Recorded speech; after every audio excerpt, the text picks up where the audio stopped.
Hi, hello, everybody. My name is Luis Perdomo, and I'm a pianist, jazz pianist. As you can see by my background right there, those are my instruments. And yeah, so I guess I'm just gonna talk a little bit about myself and my beginnings in music. And if you have any questions, please feel free just to send me a comment, you know, and I will try to answer those questions.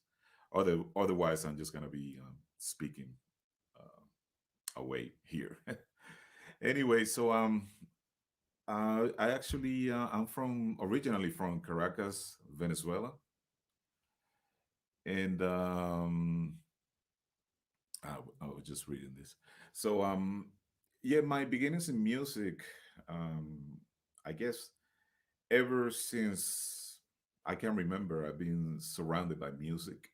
My father, he's not a musician, but he loves music, and he had a pretty extensive, or he still has it, a pretty extensive record collection where you could find all kinds of music, anything from jazz to classical music to traditional South American music, Brazilian music, rock, anything. And he was always playing music in the house at all times, especially jazz and salsa. That was, you know, mainly what I was listening to as a kid. And specifically, I remember listening to a lot of Oscar Peterson and Bud Powell, Dizzy Gillespie, and Modern Jazz Quartet. And I didn't know what it was, and I didn't quite understand what the music was. But I guess in my subconscious, it was there from the very beginning. And I guess I was mostly into salsa music when I first started getting interested in music. Pretty young, I must have been like 5 or 6 years old. And around the time that I was 10, one of my uncles, who was a professional drummer, he was the drummer with, uh, I would say, the main jazz pianist in Venezuela at the time. And he was also one of the main teachers of jazz in Venezuela. His name is Jerry Whale, and he actually comes from Austria, from Vienna, Austria, and he emigrated to Venezuela in the late 50s, I think in 1957, and he never left. He just basically fell in love with the country, with the weather, with the women, and he just made that his home to this day. So my uncle was his drummer for a while, and they came to my house just to check out my dad's record.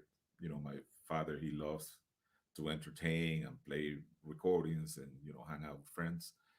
So they came to the house, and I remember seeing this guy who was wearing, he kind of looked like a mad scientist, and he was very, you know, interesting looking to me.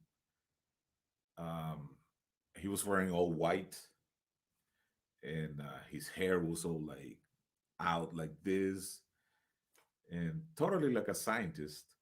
And he made really funny faces when they were listening to music. Yeah, and I remember as a kid, you know, I was 9 or 10, just looking at him like and kind of like, you know, intrigued by the faces that he was making. It's like, why is he making that face? You know, every time that that he heard a certain passage in the music. And so when they left, my father told me, he said, "Man, you know that guy that just left? He's a famous pianist. And would you like to take lessons with him?" Um, Prior to that, I had uh, basically I didn't really take lessons, but my father had taught me some melodies by ear on an Yamaha organ uh, we had at home. So he knew that I kind of had some sort of talent for music, and so he asked me if I wanted to take lessons, and I said right away, I was like, yes. Mind you, I was always attracted to musicians and music and instruments and that kind of stuff. My brothers, my sister and my brother, they are musically inclined, even though they didn't uh, follow a professional career in music. They were in different bands, when they were younger. And I remember going to rehearsals and seeing all the instruments, and I remember the smell of the studios, that smell of like cigarettes and wood and that kind of stuff. And somehow it was kind of cool to me, you know. So yeah, I started taking lessons with Jerry Whale at 10, and I took lessons for 10 years. I was his student until I was 20. And but by the time that I was 12, that's when I actually did my first gig that I got paid. I was in a band with some friends from high school. We had a salsa band, and I remember we did. It was a wedding of the sister of the bass player, and that was our first gig that we actually got paid. And no, that's not true. That was our second gig. The first gig was in a baseball game. We played before the baseball game, and I remember just rehearsing, playing the gig. We just played one set and getting paid. And I was like, wow, this is kind of cool that you can actually make money as a musician. And pretty much since then, I knew that I wanted to be um, a musician, basically. I wanted to be around music. And so it wasn't something that I actually decided or I thought of, gave it too much thought about to become a musician. It just happened, and I knew since I was pretty young that I wanted to be a musician. And I also remember what I actually bought with with the money from my first gig.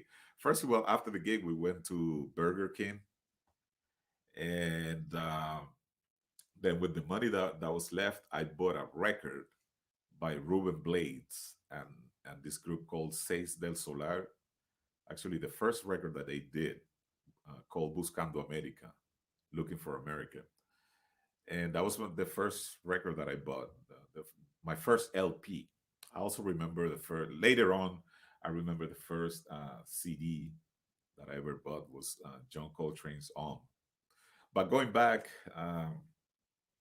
yeah, I just bought that recording, and it was so great to be able to, just buy your own music with your own money, and go around doing gigs. And I, that kind of that kind of stuff always resonated with myself. And also when I was in high school, when that was at the beginning of high school, like people used to see me like kind of like, man, those guys are weird, because we were always playing music on top of the desks, and playing little rhythms and that kind of stuff. And instead of going on well, what do you call that when there's the break in in between the classes, instead of going outside and hang out with the other mus- uh, with the other students, we basically the three it was three of us. We would just stay in the classrooms and then just start playing music. And a lot of the times getting in trouble just because it was loud. So we were making like all this noise um, in the high school, like you could hear that all the way down the hall. So yeah, that's a little bit of my my beginnings in music, and then ever since I was playing with some different bands. When I was say 13 or 14, playing in nightclubs. I was always kind of tall, and I looked older than what I was, so I was able to pull it off, and I just be able to be in the clubs and stuff. And also, my dad, um, as long as there was an adult that kind of like was responsible for myself, he kind of like let me alone. He will say, "Okay, you're going with this guy, so okay, so you're gonna go do the gig and then bring him home." And also because I was a minor, I used to just go with the musicians through the back door, and I wasn't allowed to go into the bar area. I had to stay with the musicians in the back, and then just go on stage, play, and then go backstage and get out of the club. Like I couldn't really hang out, in the places. And wow, it seems to me like so recent in a way, but that was, I guess, close to 40 years ago, like 37 years ago, 30, 36, 37 years ago. Anyway, yeah, I guess and I guess I'm just gonna talk a little bit of around the time that I came to New York and how that happened. Um, around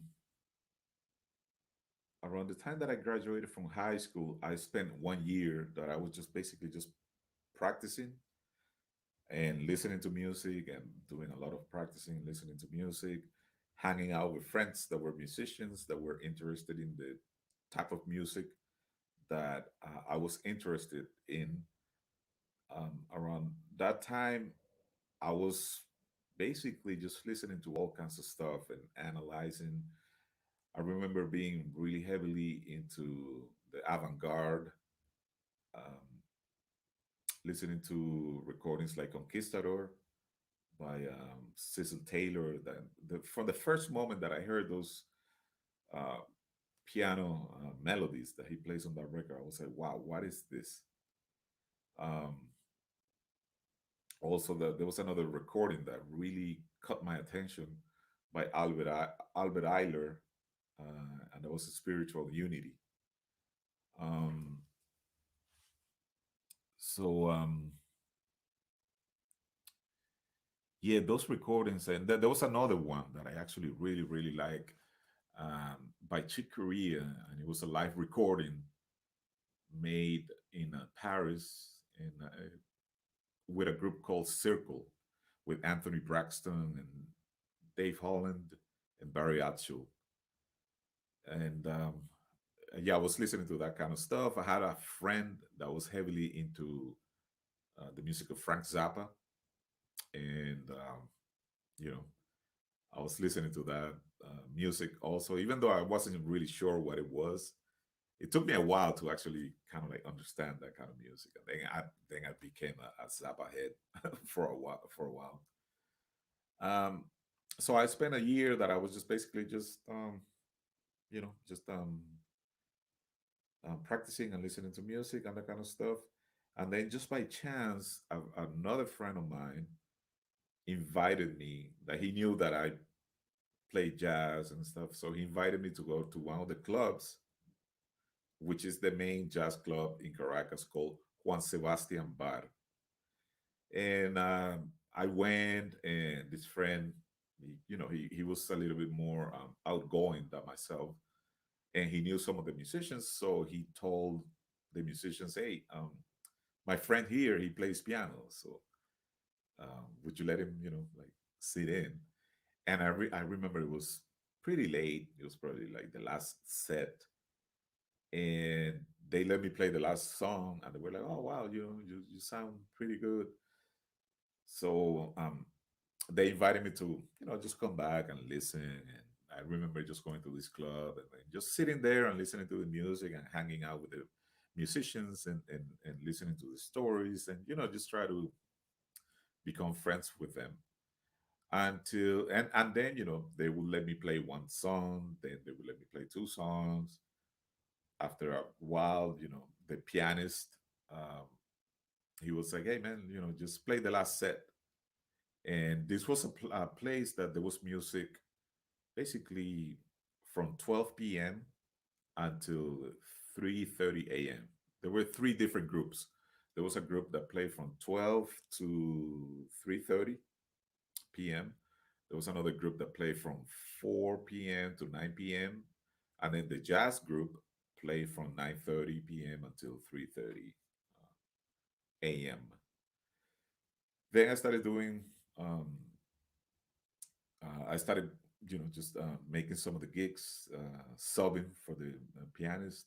Then when the pianist decided to leave, he basically just gave me the gig. He was like, "Hey man, all the repertoire. Just come tomorrow. I'm not gonna come."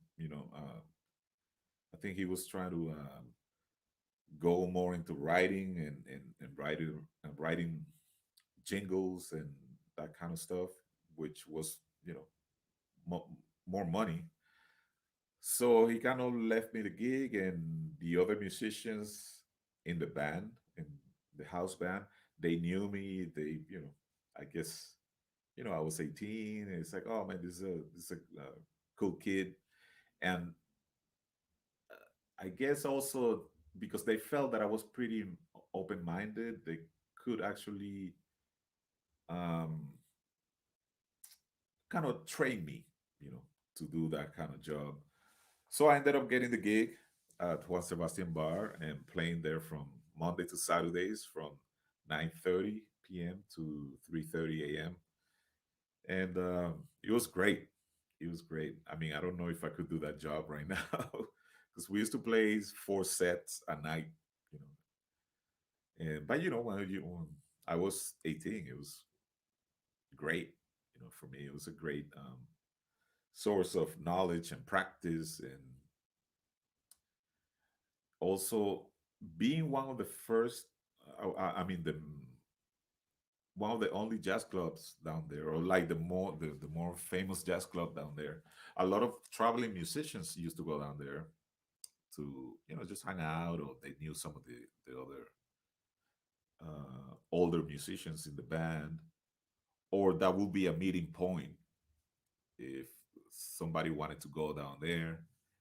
Um, Musicians, and they wanted to, it's like, oh man, let's go to Juan Sebastian, and then we'll talk there. So I remember one of the first nights after I had gotten the gig. um, I remember seeing a bunch of musicians walking in, and the piano, the way that the stage was situated, the door was on the back, so I couldn't really see the door. Like when people were coming in, I would just see the people like walking in the aisle. So I see a couple of musicians with like instruments. It's like, oh wow, okay, that looks like musicians. So all of a sudden, I see a really, really tall guy walking in, looking to the stage and smiling. And then I realized it's Chucho Valdez.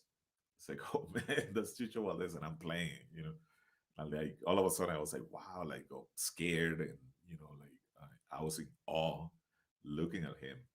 And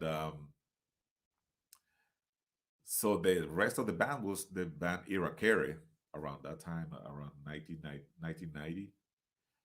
And they were going to a jazz festival in Aruba, I think, and they made a stop in Caracas, and then the whole band came to the club just to hang out and play. And so it was just like in that place and Juan Sebastian Bar, I really really had an opportunity to meet a lot of musicians, even people that I you know to this day I still play with here in New York. Like John Benitez and James Genius, um, people like that I met down there in Caracas. Sax, uh, the saxophonist Peter Braining, I play with him like every month. Like we met in Caracas at that place. So it was great. It was, like, great times.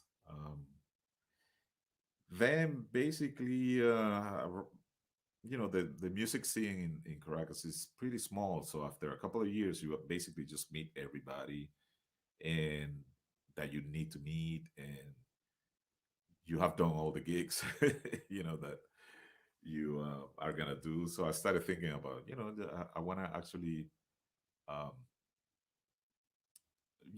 kind of like, do something else. And I always had in my mind just to come to New York, either to just listen to music or moved here to meet people and be part of the community, or also go to Paris. That was the other place that I had in mind. Basically, because I have seen a video uh, about jazz in Paris, and it seemed to me like pretty progressive and cool. So I was like, wow, that could be another place that I could go. But and then I ended up being, coming to New York on a scholarship to the Manhattan School of Music. And originally, my plan was just to come here, go to school, meet some people, be in the city for a few years, just doing some gigs and stuff, and then go back. But I started getting busier and busier and busier and busier and busier, and that was 28 years ago. you know. And now these days, I don't really see myself living in another place. Uh, Even with this pandemic, I always see myself being around New York City. Okay, Gail is asking, is that jazz club still open in Caracas? Unfortunately, I heard that because of the pandemic, the club closed its doors a few months ago. I don't know. They might be um, trying to reopen, but just because of the state of the economy down in Venezuela these days and the pandemic, they just couldn't keep it open. But it was an institution. The club was open since 1973, and most musicians of my generation and generations before and after, they went through that club at some point. Like most of the piano players played in that club, and well, not only piano players, and also other instrumentalists. They they had their way through that club. Um, so yeah, I guess, yeah, I guess that's all I was gonna say about so some of my beginnings. Like when I first came to New York, and uh, when I first got into music. Um, Also, I remember once that I was in New York, I started playing with different bands, and I remember some advice given to me by um, older musicians, and somehow I always kind of like gravitated also to playing with older musicians. And I remember playing with the great Ray Barretto, whose birthday was yesterday, April 29th. Um, and I remember one time he told me, "It's like, man, you sound really great, but save your bullets." And this is something that other musicians have told me before. Older musicians, when I was pretty young. Um, but I always had that mentality of like you have to go for give your all in every tune. And it was a little bit not hard, but it was like, wow, but I want to actually like leave it all out there, every time that I was on the stage, on every tune. But then like playing with Ray, and then remembering what other people have told me, and I started actually just not being so like um, try to, I mean, you try to do your best, or you do your best, but basically just concentrating more into making music and telling a story than, you know, overplaying or just trying to get people to like you, or um, try to cause a good impression. It's a really funny thing because um, you actually make a greater impression not trying, and if you're just true to yourself, um, and concentrating on just yeah, like just telling a story in each solo. Like you don't have to use or your bullets, as Ray used to say. Then after that, I kind of like understood that, you know, it was like I started applying that more and more and more in my playing. Every time that I, you know, like that I'm on the stage, I just try to tell a story, whatever that story might be, and you know, just leave it out there. If people, you know, like it, cool. If they don't like it, cool also, you know. Um, but it kind of, when you start thinking this way, it kind of like removes a little bit of the ego. So that's a good thing. I mean, a little bit of ego is cool. You know, you do have, you gotta have that. Uh, but just keep it in check. So when you start just thinking music, okay, we're playing music. This is not a race. I'm not trying to impress anybody.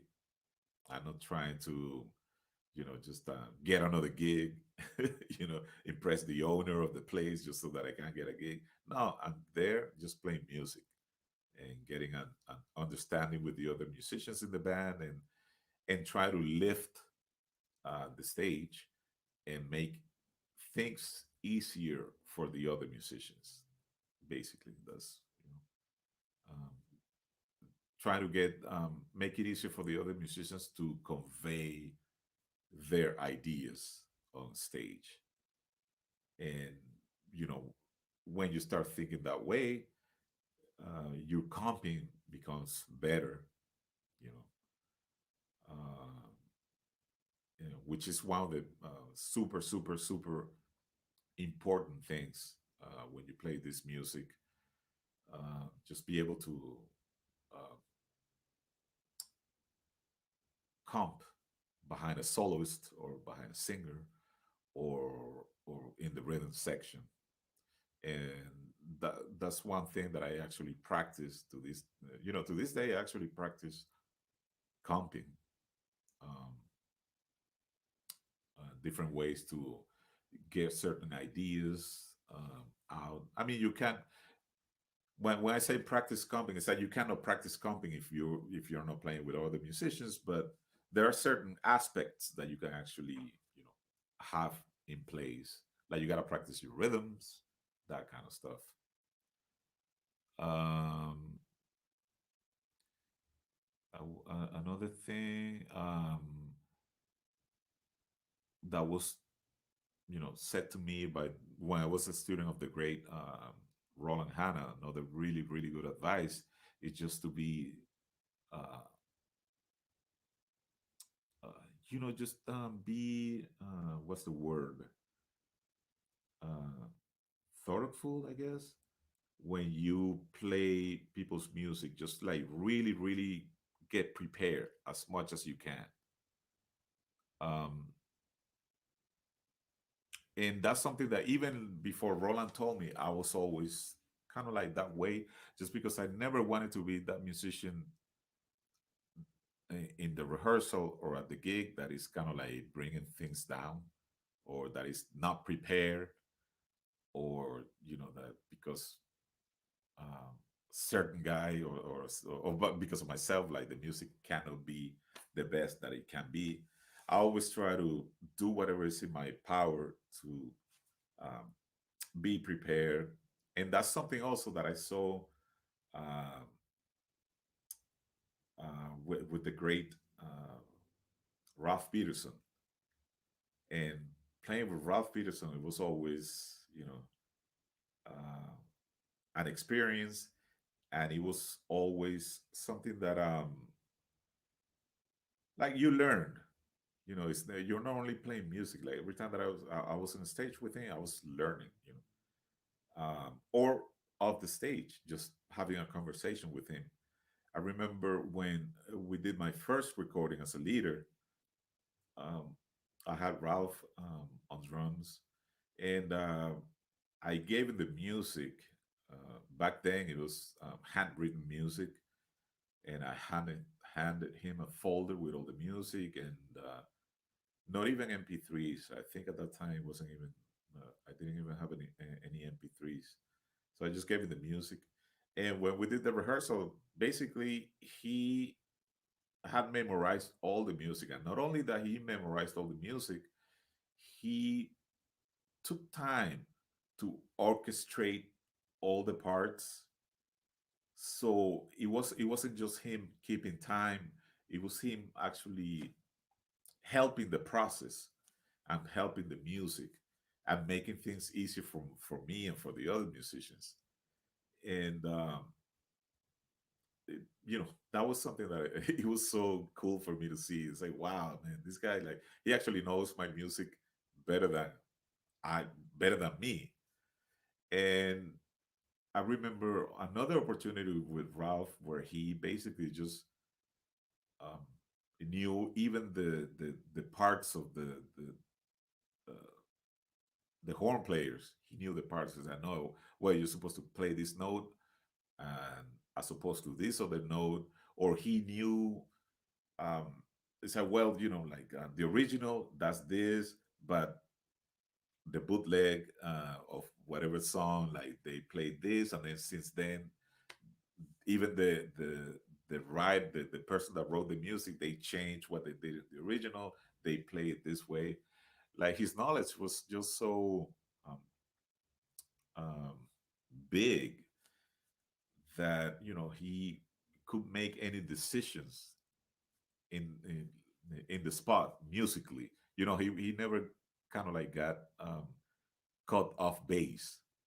If somebody started playing some changes that weren't on the original, he knew where those changes were coming from most of the times. So if he was playing trumpet, he was like, "Oh, okay." Like he would look and laugh. It's like, "Okay, I know what you're doing right there." And I kind of always try to apply that to my own uh, playing. Just always be there. And know all the material as much as I can. And lastly, like any advice that I will give to any younger musician is just follow your own path. Don't look at whatever um, other musicians or your other peers are doing, because everybody's story is different. What you might see as great on one person is it might not be the best thing for you to do. And everybody, we're different human beings. Nobody's is the same. So it doesn't make sense for you to follow somebody else's path. And I mean that it applies to me right now too, to even older musicians. Like I just try to follow my own path, the path of Luis Perdomo, and make it better every day. And you can look at what other people are doing and draw some inspiration from that, but then always being clear that your own path is just yours, and nobody else can live that life. So yeah, just follow your own path. So thank you so much. I hope that you got some information, some helpful information with this little chat. Thank you.